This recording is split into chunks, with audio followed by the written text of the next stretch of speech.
esse estudo finaliza o livro 1, como nós já falamos, o capítulo 20, e é Jesus e inimigos, né?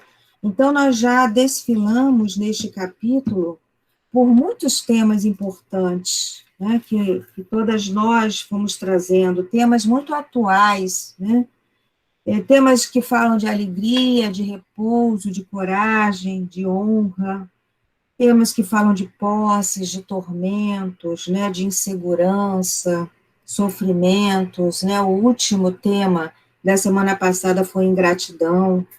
O livro começa com desafios, Jesus e desafios, Jesus e reencarnação.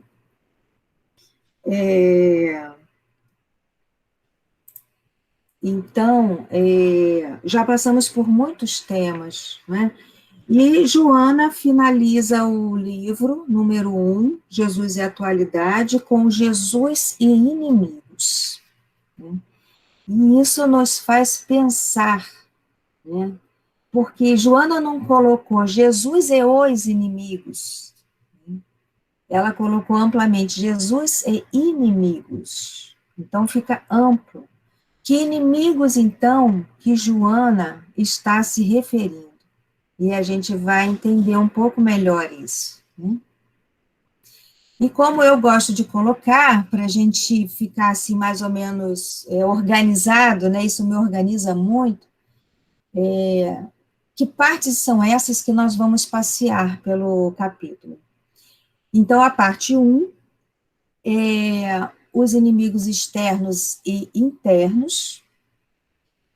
A parte 2 é a terapêutica de Jesus, como Jesus, o mestre, né, o terapeuta, o psicólogo por excelência, como ele se coloca aí, né, diante, qual era a terapêutica dele, como ele se utilizava, né, dos exemplos, como ele atuava. A terceira parte, a Joana nos traz a transformação de Pedro, o apóstolo Pedro, e a última parte é como a Joana nos orienta para que nós possamos seguir de uma forma mais equilibrada nesta vida, na vida atual. Então, Joana nos traz, ela nos oferece como nós podemos lidar com estas questões. A primeira parte que nós vamos ver é os inimigos externos e internos. Porque, sim, nós temos inimigos externos e internos. E aí a gente vai entender. Joana nos coloca assim: o progresso tecnológico, favorecendo o conforto, implacavelmente nivela os homens em uma só faixa, produzindo um tipo de igualdade desumanizadora, que o consumismo estabelece como logro, como sucesso social relevante. Então, essa igualdade desumanizadora eu sublinhei, porque é algo que a gente precisa olhar para isso, né? Então, ela coloca o logro como sucesso social relevante desse sucesso, né, do consumismo, e essa igualdade que nos nivela, mas de uma forma muito desumanizadora. Desumanizadora, vejam a figura, né? É o homem sentado numa pilha de objetos acumulados, né? Então, o consumismo, o progresso tecnológico, faz com que a gente vá acumulando, trocando, renovando. É claro que o processo tecnológico, ele é veloz, né? Ele é veloz e nós vemos cada dia mais quanto esse processo é veloz, né? Quão veloz ele se apresenta. As coisas vão ficando desatualizadas, né? Os aparatos tecnológicos, celulares, a gente vê que de um início ele é tão potente, daqui a pouco ele não cabe mais, porque o sucesso, ou desculpe, o progresso, ele é veloz. Mas a gente precisa ter um certo cuidado em relação a isso, né? Então a Joana já inicia o capítulo colocando assim, ela faz uma ênfase no progresso tecnológico. Então nós vamos ver. Esse progresso tecnológico, vamos olhar então sob o viés dos inimigos externos. né? Ela começa falando desse progresso tecnológico, e aí a gente vê a figura de um homem, né? Com celular, quer dizer, um homem de negócio, né? Com várias mãos, né? Como se ele precisasse ter várias mãos atuando ao mesmo tempo para dar conta de tanta coisa, né? E com uma velocidade mental bastante grande. Então, aí já iniciamos a nossa reflexão sobre esse progresso tecnológico. O que esse progresso tecnológico trouxe? Primeiro, né, nós viemos de uma revolução industrial, onde a mão de obra humana foi trocada pela máquina. No início foi um susto grande, né?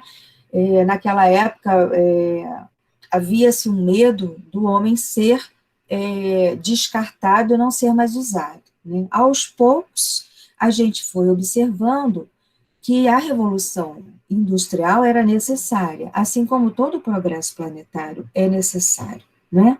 E que as coisas precisam dialogar, ou seja, o homem dialogar com a máquina. Quem comanda a máquina é o homem. Então, o homem foi se especializando, ele precisou se especializar. E com essa especialização, ele sai de um lugar muito acomodado, confortável, para esse lugar de especialização, de buscar especialização. Bom, eu tenho que, então, me especializar, me preparar para utilizar a máquina, né? E assim foi sendo feito, né? Foi sendo feito.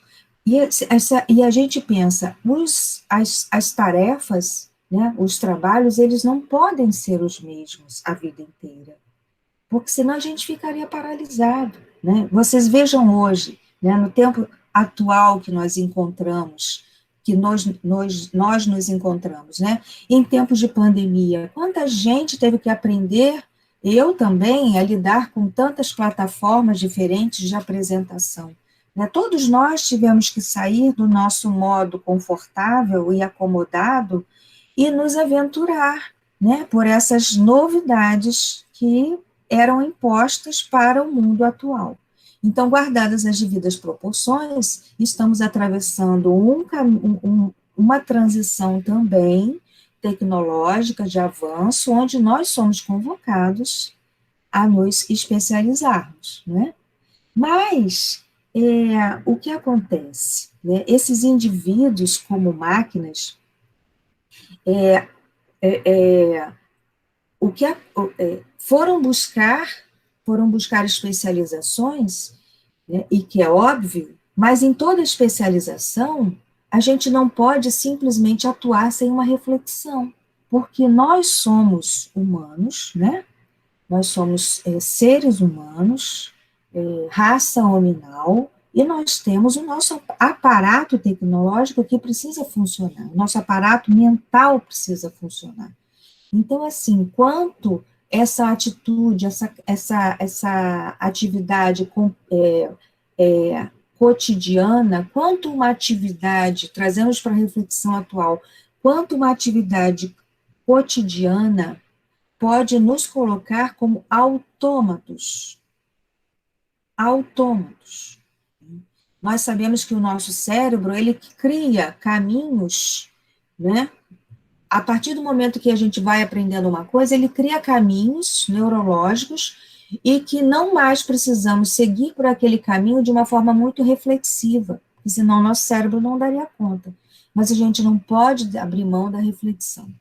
Então, essa metáfora do processo tecnológico, do progresso tecnológico e do indivíduo como uma máquina é que nos traz para essa reflexão desse inimigo que nós precisamos enfrentar. E aí, nós já vimos, então, né, o risco é de nós nos tornarmos autômatos naquela tarefa metódica cotidiana, né, que, por um lado, é necessário para o nosso cérebro, porque o nosso cérebro trabalha como... O nosso cérebro trabalha com uma economia, né, energética, nós somos um sistema, então nós não podemos despender muita energia para um lugar, porque ela vai faltar em outro. Então, nós somos um sistema que se autoequilibra. E esse quantum energético, essa libido, essa energia, para Jung, libido é uma energia psíquica. Então, essa energia psíquica que percorre o nosso corpo, mente, corpo, ela precisa estar equilibrada. Então, as atividades automáticas, elas são importantes. Mas nós, enquanto seres humanos, não podemos nos tornar autômatos. Nós não podemos entrar no modo automático na nossa vida, né? E aí o que acontece, né?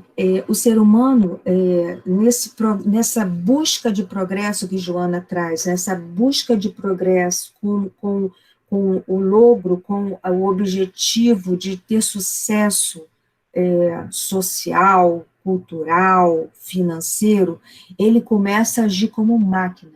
Ele começa a agir como máquina, então ele vai para o trabalho, ele trabalha, ele é uma máquina. E ele passa a deixar para segundo plano as relações interpessoais, as relações familiares, as relações com os amigos, com o entorno, com as próprias pessoas que trabalham na empresa.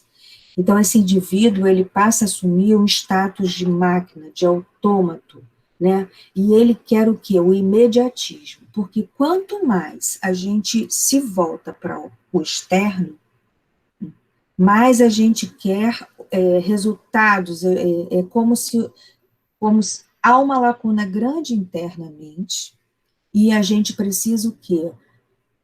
Completar essa lacuna com resultados fora, né? Então, o ser esse homem, né, totalmente aí, esse homem passa a estar atuando no imediatismo. Então, ele trabalha automaticamente, as relações interpessoais ficam defasadas e ele vai em busca do imediatismo. Ele faz e quer o resultado, faz e quer o resultado. Há uma ambição de triunfo, Joana diz que há uma ambição de triunfo grande nisso, porque quanto mais ele tem, mais ele vai desejar, ele deseja, é o modus operandi desse homem tecnológico, né, é o modus operandi dele, ele desejar progresso, progresso, progresso, e aí ele ambiciona o triunfo, por quê? Porque o triunfo é o ganho que ele vai ter exterior, né, é o ganho, é a ascensão da empresa, é a ascensão financeira, né, é tudo que vem a reboque desse investimento dele, intenso, maciço, no exterior. Então, ele ambiciona triunfo, e ele vai ambicionando, com essa ambição de triunfo, ele vai olhando para ele, e vai esquecendo essa coletividade, essa comunidade que trabalha com ele, né? Nós sabemos que nós não fazemos nada sozinhos. Nós não fazemos nada sozinhos. Nós somos uma equipe. Qualquer que seja o lugar que a gente atue, a gente é uma equipe. Então, assim, focar só em si, focar no seu umbigo, né? Negar que há uma coletividade, que há uma comunidade que transita em volta, é um caminho bastante desagradável. É um caminho que vai amplificando, vai potencializando cada vez mais uma competitividade individualista. Então, o ser vai ser competitivo ao extremo. Ele vai competir, e ele vai querer o louro do fruto dele, desse trabalho, desse envolvimento, né?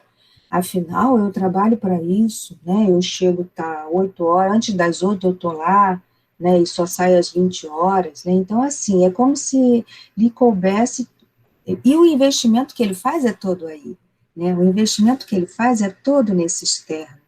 Então, vai criar uma competitividade individualista, onde ele vai cada vez mais focar nele, cada vez mais focar nele, né, e não em prol do coletivo, né? Aí a gente pode pensar, poxa, mas assim, numa instituição, né, as pessoas têm os seus cargos, têm, mas a gente não pode pensar que nós somos sozinhos. Em qualquer lugar a gente atua como uma equipe. E é tão mais agradável trabalhar como equipe e não como indivíduo, né? A gente vê nas nossas casas espíritas, cada um desempenha uma função, né? Cada um faz, olha, eu sou melhor nisso, eu posso fazer isso, né? As pessoas vão se apresentando e colaborando. É tão mais confortável trabalhar em equipe.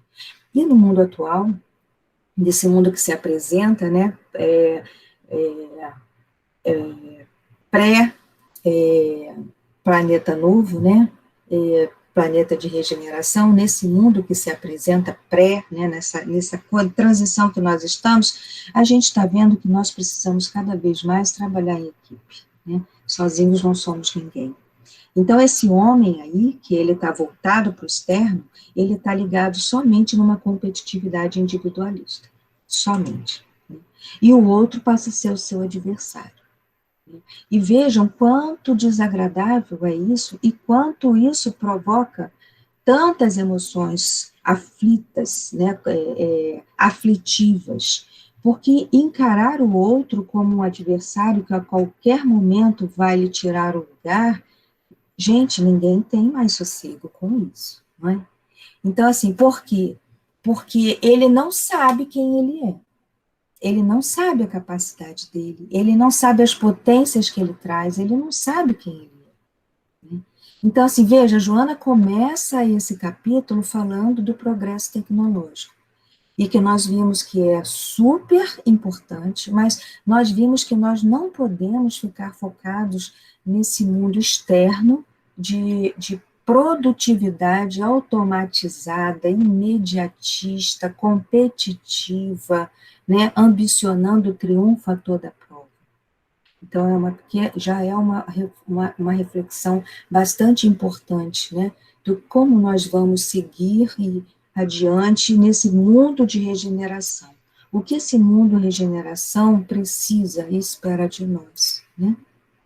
E aí, então, esse homem, né, que a gente está colocando esse homem como um exemplo, esse homem, ele deseja o quê? Bens materiais.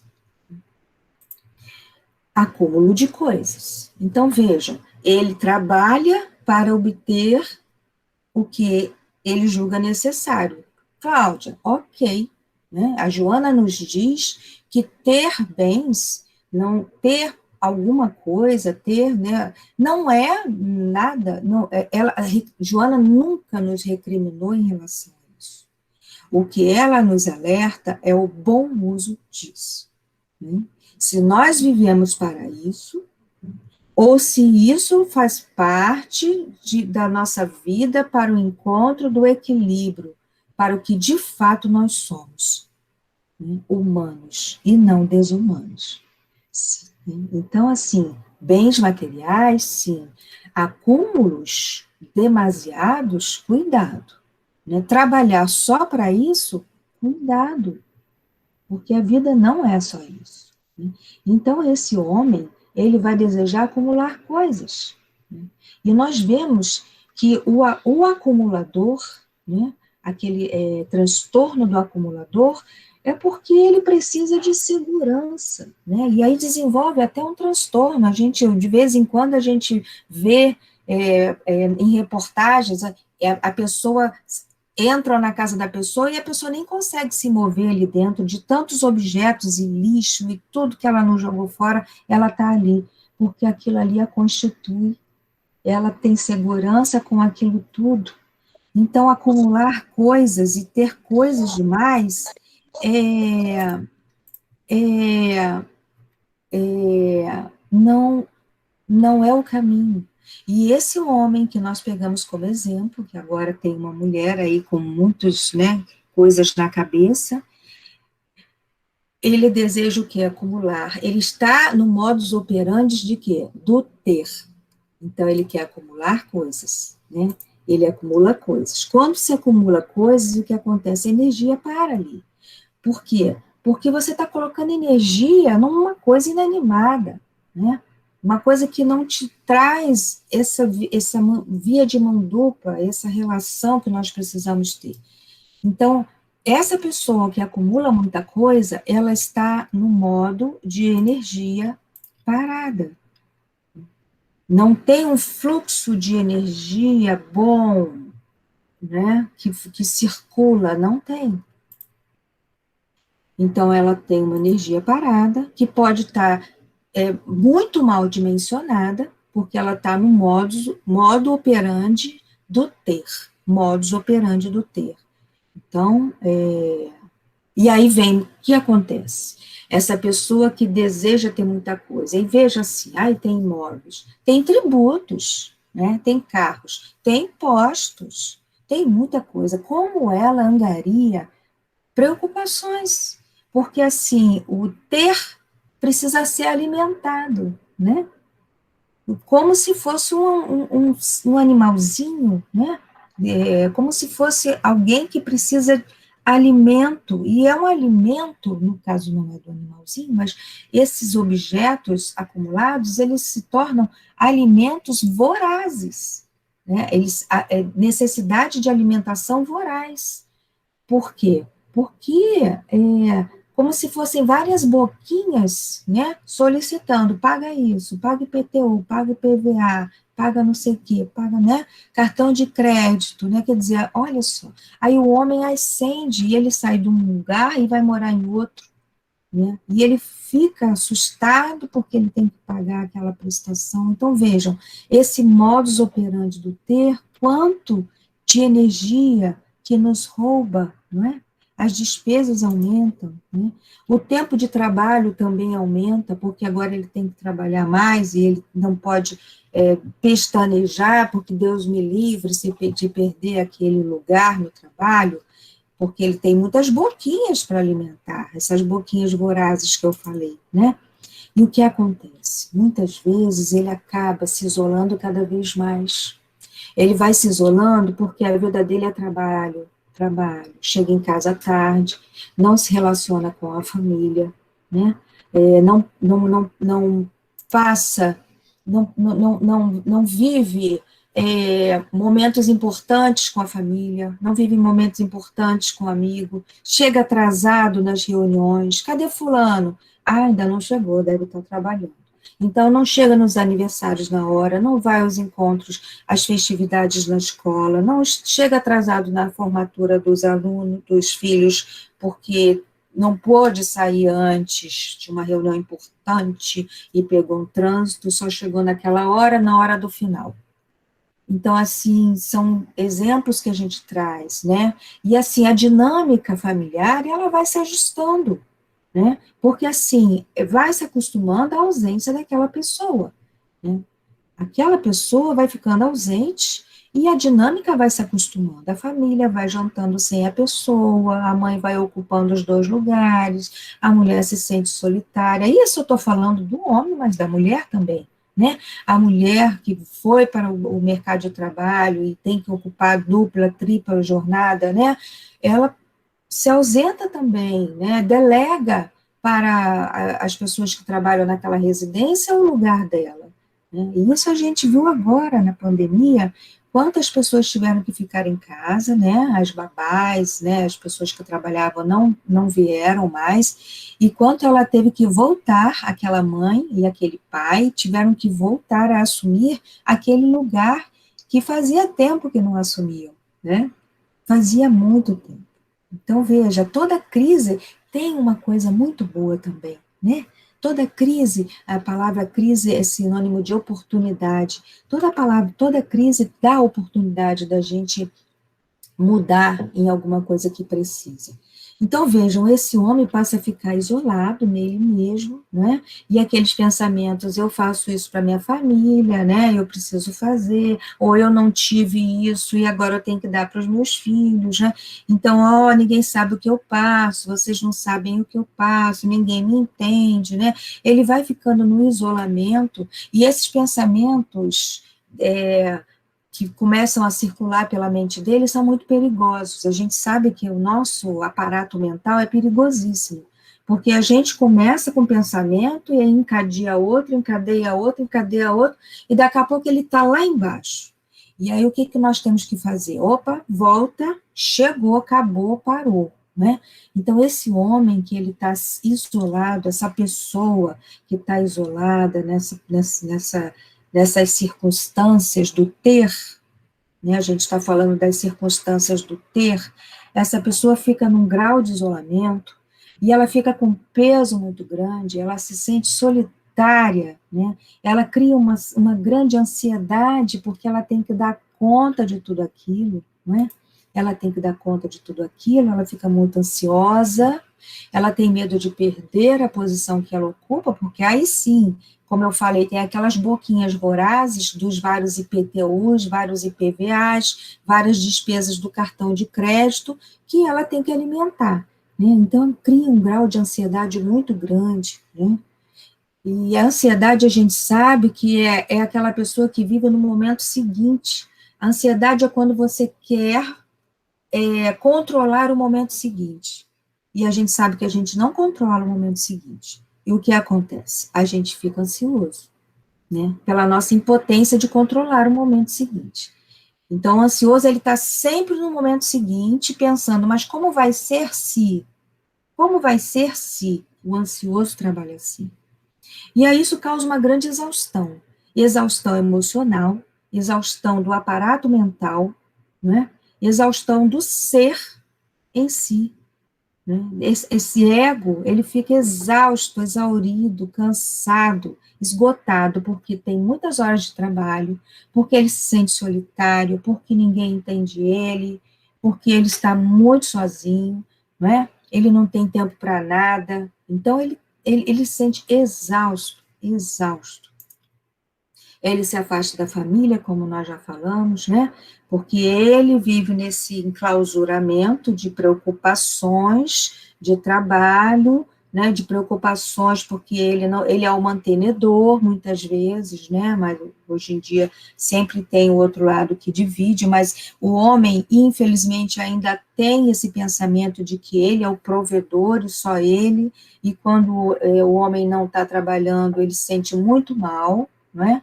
Hoje em dia, a gente já vê, graças a Deus, a gente vê homens que são donos de casa e mulheres que vão trabalhar, né? E eles entram naquele papel de dono de casa e ele faz as coisas, ele cuida dos filhos e tal, mas é difícil ainda esse lugar, né? É difícil dialogar com esse lugar, né? E ficar confortável, né? E a mulher também se sentir confortável.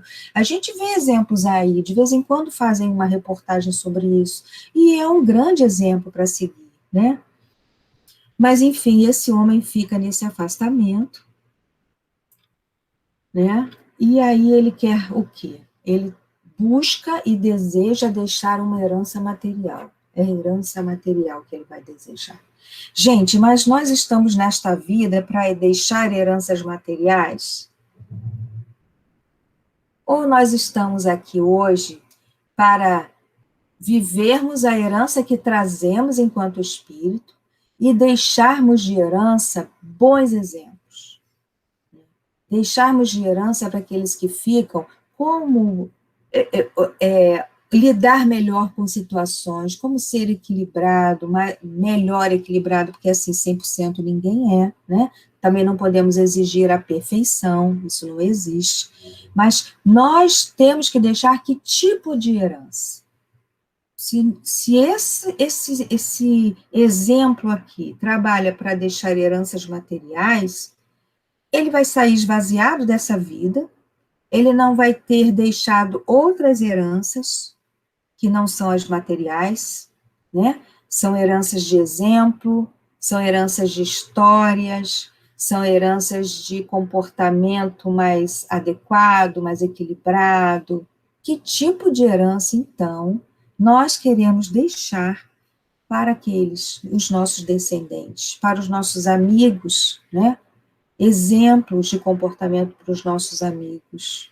Então, esse homem que está no modus operandi do ter, ele está totalmente na contramão, né, do que ele precisa nesta vida. Aí a Joana nos traz algumas falas, né? Os modismos assolam, gerando um comportamento mesmista. Os indivíduos se imitam, assumindo posturas idênticas, com o enfraquecimento dos ideais, da ética, da família, da criatura em si. Vejam, a figura colocada é a figura de uma manada aí, né?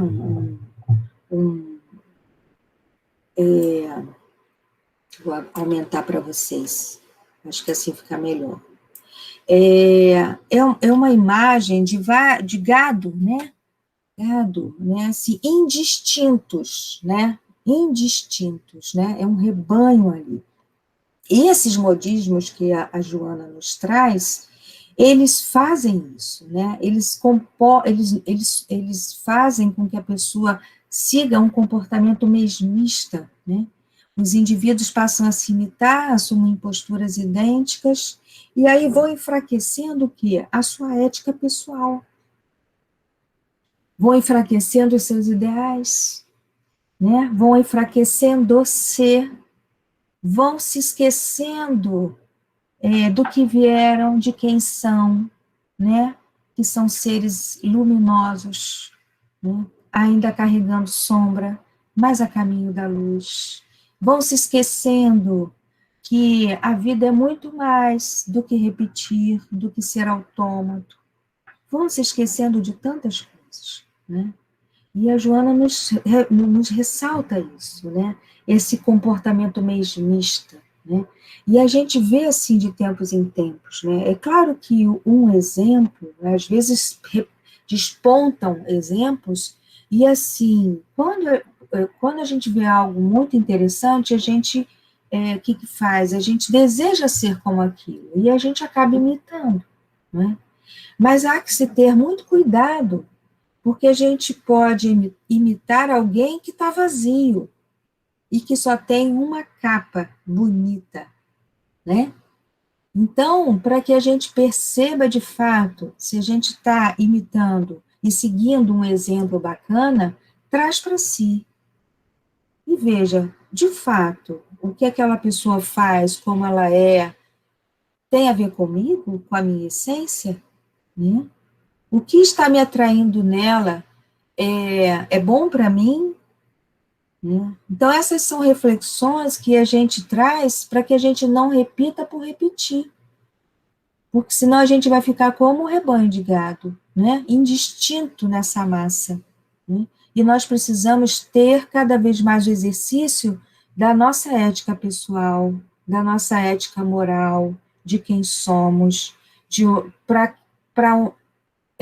que, a que viemos nesta vida, o que viemos tratar, o que viemos resolver, que todos nós que estamos aqui hoje, a gente veio para resolver situações e questões, e a gente não pode perder isso de vista, né? Porque senão a gente vai imitando modelos que não nos dizem respeito.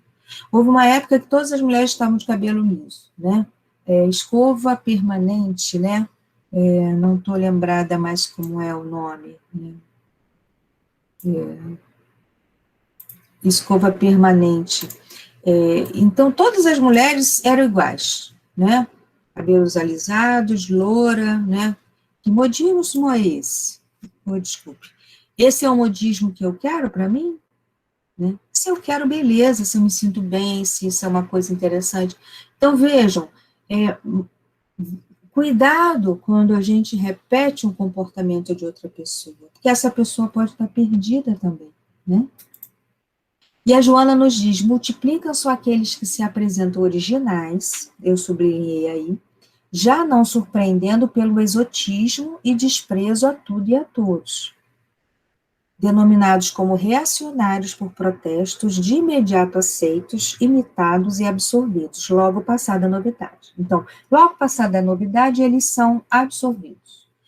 Então, quando a Joana nos traz essa reflexão, ela está nos dizendo que com aquele movimento de massa, onde a gente repete tal, tem aqueles originais que despontam. Né? E que eles muitas vezes despontam pelo exotismo, pela forma reacionária de protestar. A gente vê isso muito nos jovens, nos adolescentes, né? Eles querem contradizer aquela norma paternal, né? Paterna, familiar, e eles querem criar, eles estão em busca da sua identidade, mas eles ainda não se conhecem, e o que eles fazem? Totalmente contrário. Então aparecem cheio de piercing, cabelo colorido, né, se colocando. Isso é o estereótipo do jovem que está em busca, né? Porque eles querem, estão ainda em busca de se conhecer. E a Joana nos traz essa questão aí que se apresentam os originais, que eu coloquei em sublinhado, né? E que é por isso, né, que a gente precisa cuidar. Porque, assim, é claro que no movimento de massa, né, é lógico que vão despontar pessoas, situações, que vão fazer com que aquele arranjo comece a despertar e se modificar no tempo dele. Isso é um despontar criativo, é um despontar, como a gente fala, do self, o self daquela pessoa, né? Aquela parte íntegra, plena da pessoa, que Jung denominou self, ele desponta e ele vai repercutir, reverberar naquele coletivo. É como uma pedrinha no lago que você joga e ela vai fazendo círculos concêntricos e vai espalhando. Então, sempre o movimento repercute ao redor. E muitos desses movimentos, sim, são super favoráveis. Eles são super favoráveis porque o self está despontando ali em prol do coletivo. Ele é um instrumento. Nós somos instrumentos, né, gente? E a gente precisa ficar atento para que lado a gente está, né, instrumentalizando, mas sendo instrumento. Mas, assim, aquele self desponta para o coletivo. E são as grandes figuras que se apresentam na história, que nós todos conhecemos, as figuras que despontaram e seguiram seu caminho, né, belíssimo em prol da coletividade. Então, ela vai mudando aquele arranjo massificante, ela vai dando uma nova forma àquilo, vai angariando pessoas que também reverberem naquela sintonia, e aí a gente vai modificando, trazendo para o mundo atual isso, o movimento de revolução do nosso planeta, de transformação, precisa disso, que pessoas estejam reverberando coisas boas, né? Estejam reverberando coisas boas em prol desse movimento, né? Para que vá aos poucos transformando essa massa. Mas Joana nos traz um alerta, porque nem sempre esses que despontam são originais, eles são fake, né? Nem sempre esse reacionário, esse protesto é por algo importante e transformador. Muitas vezes é por protesto, revolta por revolta, né? Não há um objetivo sélfico, não há um objetivo de constelar, de trazer algo importante para a transformação, porque essas pessoas estão vazias, elas estão desconectadas desse self, desse sagrado que tem dentro de nós, né? Elas estão desconectadas. E aí é que há um grande perigo, porque muitos que seguem esses originais se perdem. E a gente vê tanto isso acontecendo, não é? Volta e meia tem escândalos, né? A gente vê, infelizmente, pessoas que muitas vezes estão ocupando um lugar que estão despontando para trazer um aprendizado espiritual, né? E essas pessoas são vazias, essas pessoas estão desvirtuadas do seu sagrado, desvirtuadas, não conectadas com essa relação com o Pai, e elas provocam tantos danos, a gente vê tanto isso, né?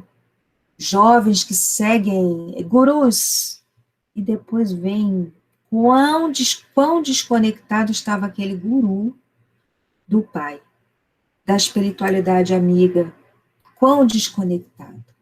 Então, é muito grave isso. Então, Joana nos alerta que tipo de originais são esses que estão despontando, né? Que comportamento esse que se segue, né, de falsos líderes, falsos gurus.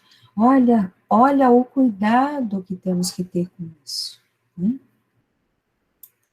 Então, aí nós voltamos para, nós caminhamos para o lugar do ser, né? Nós saímos do ter, né? Daquela casca oca, onde o externo é o mais importante, ou seja, a energia é só para fora, a visitação é só para o mundo externo, o mundo interno vazio, o mundo interno não visitado, né? E nós sabemos que visitar o mundo interno é que nos faz crescer enquanto seres humanos e espíritos eternos, né?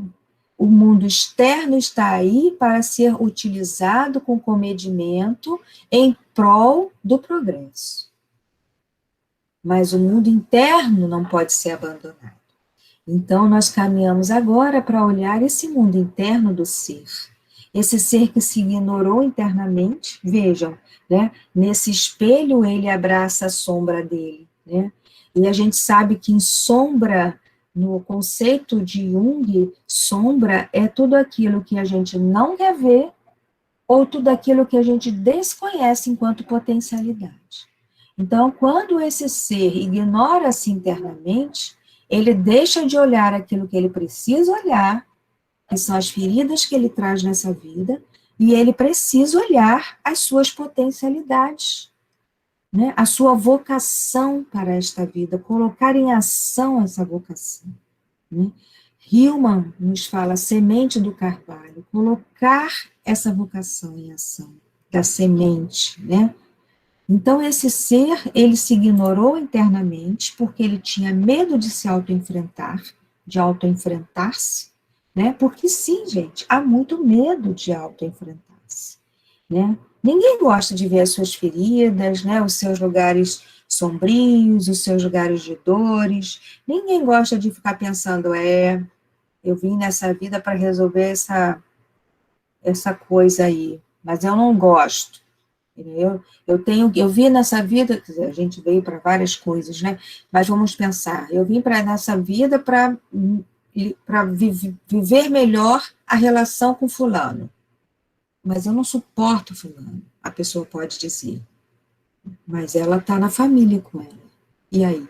E a gente sabe que a gente reencarna no mesmo grupo familiar e grupo de amigos, a gente reencarna assim, e a gente reencarna com esse dever de casa, né? Porque senão a gente não estava junto. Então, é medo mesmo, né? É tudo aquilo que suscita aquela relação com aquela pessoa que te provoca, né? Então, não é fácil olhar para dentro de si, né?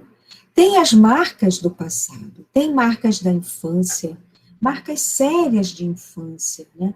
Quando a gente pensa que aquela forma do ter, de agir no modus operandi do ter, tem muitas marcas ali de infância. Eu não tive isso, eu tive uma infância muito pobre, passei dificuldade, eu não quero que meus filhos passem por isso, né?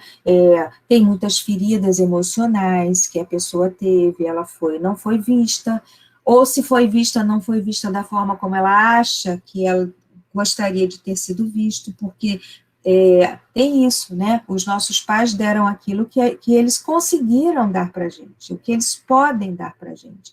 Mas muitas vezes aquela pessoa acha que tinha que ter recebido mais carinho, mais afeto, mais atenção, né? Então, assim, tem muitas marcas emocionais, marcas mesmo de dificuldades que passou, e a pessoa precisa dar conta dessas marcas, né? E não fazer com que isso fique reverberando na vida atual e ela não viva o momento dela presente, né?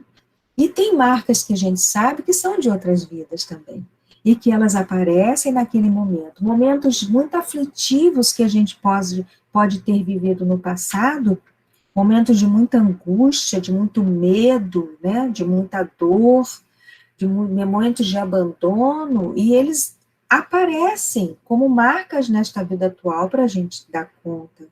Então, assim, não é nada fácil, né? Esse encontro com o ser não é nada fácil. né? Muitas vezes, todas essas marcas fazem com que a gente se sinta com uma baixa autoestima, ninguém gosta de mim, eu não mereço, eu não sou nada mesmo, né? Eu sempre soube que eu sou ruim, fulano sempre soube, tem aquelas falas que marcam a vida da gente, né? Fulano, sempre ouvi fulano dizer isso, tu não presta mesmo, eu sabia, quer dizer, então tem tantas coisas que provocam esse lugar de menos-valia nossa, né? Tantas coisas que nos levam para esse lugar de dor, né? E aí o medo, como eu falei, muitos medos afloram, medos irracionais, né? Medos irracionais que a gente não entende, né? E num processo psicoterapêutico a gente pensa assim, mas isso veio de onde, né? Não é dessa vida, né? Mas são marcas que aparecem, né? E aí com isso vai ser causando o quê? Uma atrofia da alma. O ser humano vai ficando atrofiado porque ele veio para ser pleno nesta vida de agora. E ele não consegue. E ele não consegue. O ser humano veio para se conectar com o seu self, fazer essa ligação com o seu espírito imortal e produzir nesta vida o que ele veio fazer. Porque nós sabemos que antes da gente reencarnar, a gente se propõe a muita coisa, né? Mas quando a gente chega, tem o véu do esquecimento, a gente esquece tudo, né? Então, quando a gente se conecta com o nosso espírito e diz assim, mas o que é que eu vim resolver nessa vida? O que é que eu tenho que melhorar? Como eu tenho que melhorar como ser humano nessa vida? A gente vai se conectando com esse espírito imortal que somos e vai aos poucos nos lembrando intuitivamente daquilo que viemos trazer e daquilo que viemos resolver. Uma das formas da gente lidar com isso é a relação com o outro, porque o outro nos provoca, né? O outro nos leva para lugares desconfortáveis, né? Que a gente não quer às vezes estar ali. Então, assim, uma das coisas que a gente são muito importantes é esse relacionamento com o outro, né? Porque o outro nos aponta o dedo para questões que nós não estamos vendo em nós e que precisamos dar conta. Então, nesse relacionamento interpessoal, nós vamos nos descobrindo. Através de reflexões, nós vamos nos descobrindo, né? Através das situações da vida, nós vamos avaliando, entendendo, e vamos cada vez mais nos relacionando com esse nosso espírito imortal que somos, para sairmos dessa ignorância interna, né? Que o ter nos provocou e caminhar para o ser. Essa virada, gente, às vezes acontece da gente ver a pessoa assim, não, fulano mudou. Ah, foi morar lá numa cidade tal, foi viver bem, né? Lá vendeu tudo que tinha, foi com a família, ou sei lá o que foi, né? E fulano está tão diferente, ele se aposentou, ele está no cinema. Então, assim, são essas viradas que acontecem e que a gente se dá conta de que o ser é muito mais importante do que o ter. Há modelos, e aí tem a fala da Joana, né? Há modelos para todos os nivelamentos de indivíduos com injustificável desprezo pela sua identidade humana. Então, há muitos nivelamentos com esse injustificável desprezo, né? Se a gente não tiver atenção, a gente vai entrando em modelos, em prateleiras de nivelamentos e que não vão nos levando à nossa identidade humana. Aí a gente lembra daquela frase inicial, a desumanizados, né? E aí o homem permanece na multidão sofrendo de insuportável solidão. Então, acontece isso, né? Então, ele vê que são vários nivelamentos, ele não se identifica, quando ele tem reflexão para ver aquilo, ele não se identifica, ele sofre de solidão, mas aí é isso, esse é o caminho. Porque pertencer à massa não é o caminho. A solidão na massa, beleza, está no caminho. Aí sim está no caminho. Aí veja esse boizinho pretinho, né? que ele está despontando, e ele diz, eu não sou igual a esse povo todo, eu estou aqui nesse coletivo, mas eu sou diferente deles, eu penso diferente, eu não sou tão igual em tal e tal e tal. Esse é o caminho do processo de individuação nossa, né? Despontarmos da massa, né? Bancarmos isso, porque não é fácil. Bancar isso, fulano é estranho, né? É estranho aos nossos olhos. Aos olhos dele, ele está bem obrigado, vivendo de acordo com a sua ética pessoal, talvez se comunicando muito mais com seu espírito imortal do que nós. Então, esse é o caminho. E é um caminho de solidão, né? Não pertencimento de massa é algo muito difícil, né? Mas nós precisamos estar no mundo sem sermos do mundo. Circularmos pelo mundo, levarmos adiante o que precisamos levar sem sermos do mundo. E aí vem a terapêutica de Jesus, né? Jesus soube identificar todos esses inimigos, né? Jamais alguém logrou fazê-lo em tal profundidade. Então, Jesus, com a sua visão penetrante, ele desnudava aqueles hipócritas, né? Quando alguém vinha lhe perguntar alguma coisa, ele contra-argumentava com as mesmas palavras daquele, para que voltasse para ele aquela reflexão. Ele não entrava em discussões, ele não se envolvia, né? Ele, como um bom psicólogo, ele devolvia a pergunta, e você, né? Ele não se envolvia com essas querelas, né? Porque ele sabia a sombra que cada um carregava. Ele sabia que aquele um que ia lhe falar trazia muito de vaidade, muito de orgulho, muito de desejo de dissolução, de harmonia, né? Trazia muito de carência, trazia muito da sensação de estar solitário, sozinho. Então, Jesus entendia tudo isso. Então, a visão penetrante dele sabia muito bem quem era aquele que estava ali diante de si, provocando-o com uma pergunta, né? Ele sabia muito bem. E a sua autoridade moral, a sua posição moral chegava, né? E a gente vê algumas pessoas assim, que chegam chegando, né? Imagina, aquela pessoa que chega chegando, ela já está, né? Que bom, né? Jesus chegava chegando, né? A autoridade dele se fazia presente, né? A moralidade, essa autoridade moral se fazia presente, se impunha, sem autoritarismo, mas se impunha, né? Ele enfrentava todos com amor ou com energia, dependendo, né? Dependendo, Jesus era enérgico, firme, dependendo, ele era caloroso, abraçava, colhia aquela fala que a pessoa trazia, né? Mas sempre generoso, porque ele olhava a todos como crianças espirituais, né? Ele, em outro patamar de desenvolvimento, nosso mestre, o governador do planeta Terra, aquele que manipulou os fluidos cósmicos e constituiu o planeta azul que vivemos, ele sabia que todos nós, ele sabe que todos nós somos crianças espirituais, né? Então é sempre com muita generosidade que ele chega para nós, né? E ele levava cada um a auscultar-se e adentrar-se, a fim de extirpar as matrizes do mal em desenvolvimento. Então é aquilo, ele devolvia, ele provocava essa reflexão, né? Que a pessoa se auscultasse, adentrasse na sua casa interna, para que pudesse extirpar essas matrizes do mal, né? Em desenvolvimento. Veja, a Joana nos coloca assim, matrizes do mal em desenvolvimento. Porque se nós permitimos, elas se desenvolvem mesmo, né? Então, assim, aquela história do joio e do trigo, né?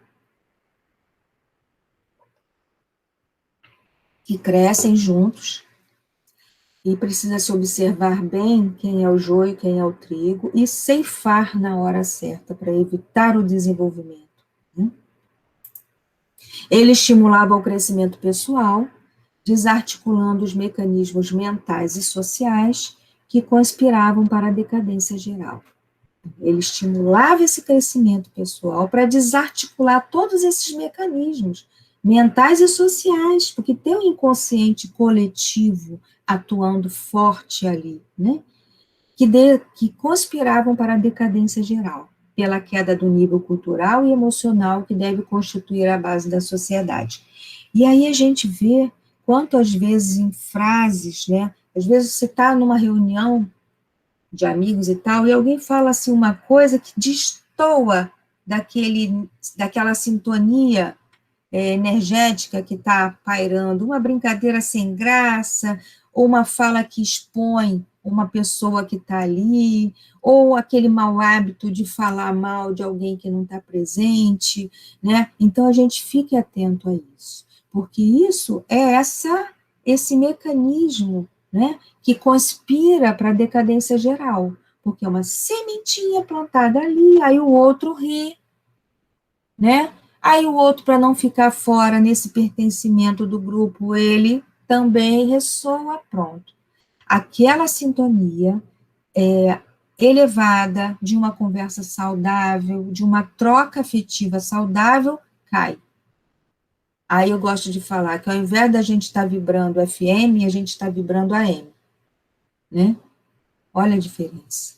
Então, como a gente tem que cuidar, né? E isso a gente sabe que é nível micro e nível macro, né?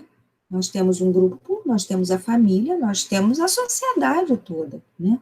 O quanto a gente tem que se construir, olha só, crescimento pessoal.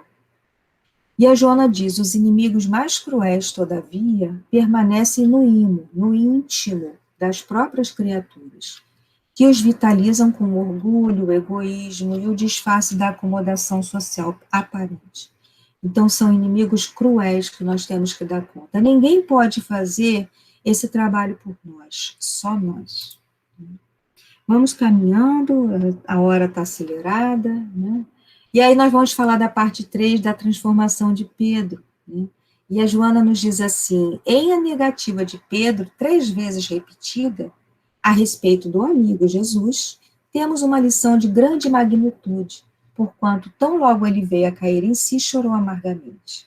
As explosões das lágrimas foi-lhe oportuna catarse liberativa do arrependimento que o poderia neurotizar.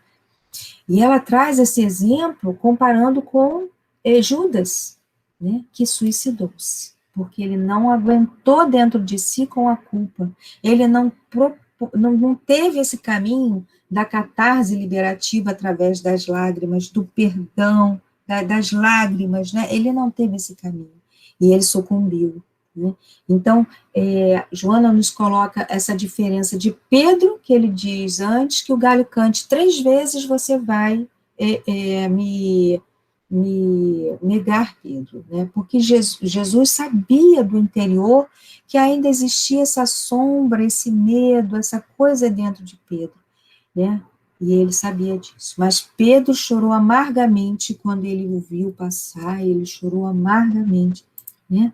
Reergueu-se, Joana diz, reergueu-se, deu todo o restante da vida ao serviço de reparação pelo bem, e aí Jesus aceita essa oferenda de amor e o utiliza no ministério, porque Jesus sabia que Pedro era pedra, ele sabia a importância de Pedro no ministério dele, mas ele precisava que Pedro passasse por essa experiência dolorosa, né?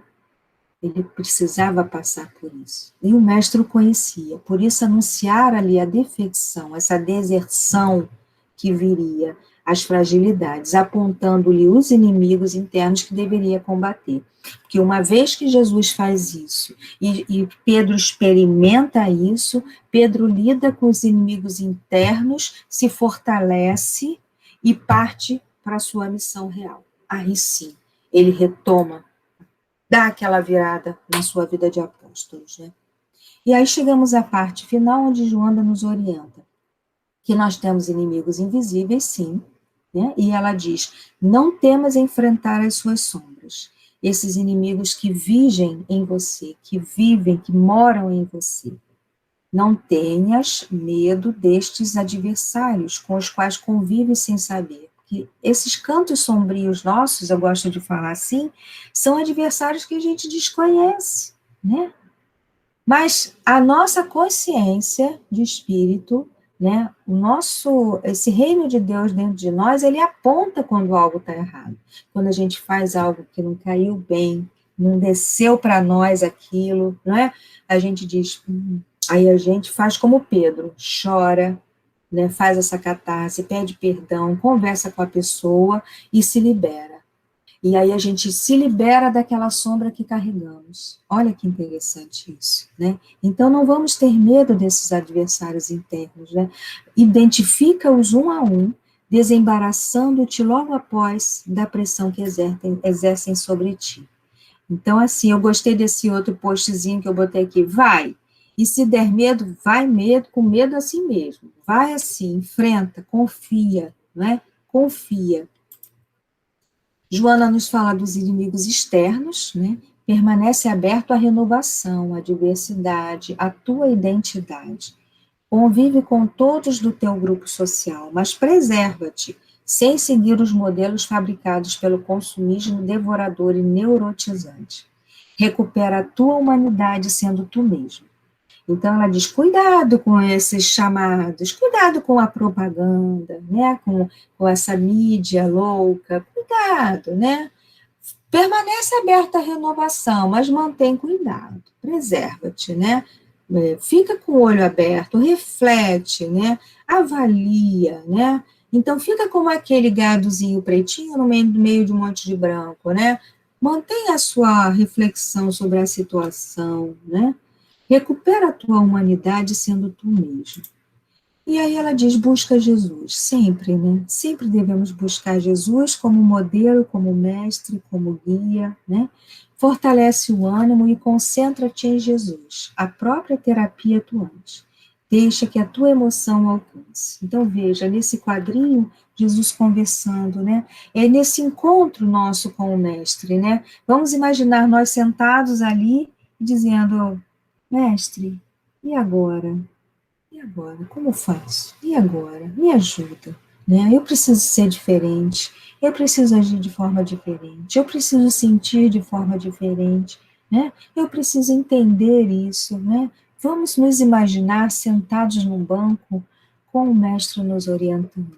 E isso acontece. É só a gente desejar. Então, que Jesus nos ampare, nos oriente sempre, sempre, sempre.